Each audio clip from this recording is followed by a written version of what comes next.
श्वसन को इंग्लिश में कहते हैं रेस्पिरेशन। क्या कहते हैं? रेस्पिरेशन। तो हम लोग पढ़े थे कि ये श्वसन होता क्या है ना? श्वसन क्या होता है बोलो? क्या पढ़े थे हम लोग?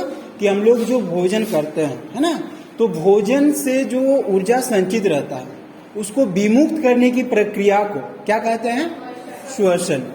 भोजन से संचित ऊर्जा को विमुक्त करने की प्रक्रिया को क्या कहते हैं? श्वसन। और ये जो श्वसन प्रक्रिया है ये छोटा मोटा नहीं है ना, एक लंबी प्रक्रिया है। तो इस संपूर्ण प्रक्रिया को कितने भागों में बांटा गया है? 2 भागों में। क्या क्या बोलो? बाह्य श्वसन और आंत श्वसन, है ना। संपूर्ण श्वसन क्रिया को कितने भागों में बांटा गया है? 2 भागों में। क्या क्या? बाह्य श्वसन और आंत श्वसन। जिसमें बाह्य श्वसन में क्या करते हैं हम लोग?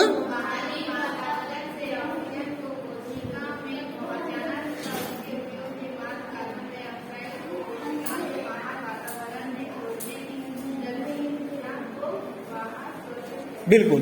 क्या करते हैं हम लोग बाह्य श्वसन में? जो बाहरी वातावरण से जो ऑक्सीजन को लेते हैं, है ना, और जैसे ही ऑक्सीजन को लिए तो उसके बाद क्या करते हैं? वो उसको कोशिकाओं में पहुंचाता है, और कोशिकाओं में क्या रहता है? भोजन। तो उस भोजन का रिएक्ट होता है ऑक्सीजन से, और जैसे ही रिएक्ट होता है तो फिर टूट जाता है, और टूटने के फलस्वरूप क्या क्या बनता है? ऊर्जा बनता है। और क्या बनता है? कार्बन डाइऑक्साइड बनता है और जल बनता है।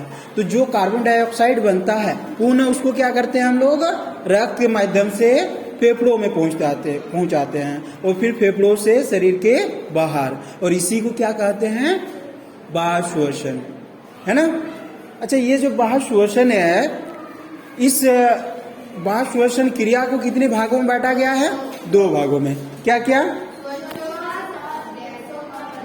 हाँ, तो बोलो श्वासोच्छ्वास क्या है? श्वासोच्छ्वास कहते हैं। बिल्कुल, सांस लेने और छोड़ने की क्रिया को क्या कहते हैं? श्वासोच्छ्वास। तो सांस लेना मतलब हम लोग क्या लेते हैं? सांस में ऑक्सीजन को लेते हैं, और वही ऑक्सीजन कोशिकाओं में पहुंचने के बाद क्या होता है? उसका विखंडन होता है ग्लूकोज का, और विखंडन के फलस्वरूप, ऑक्सीकरण के फलस्वरूप क्या बनता है? ऑक्सीकरण के फलस्वरूप क्या बनता है? ऊर्जा बनता है।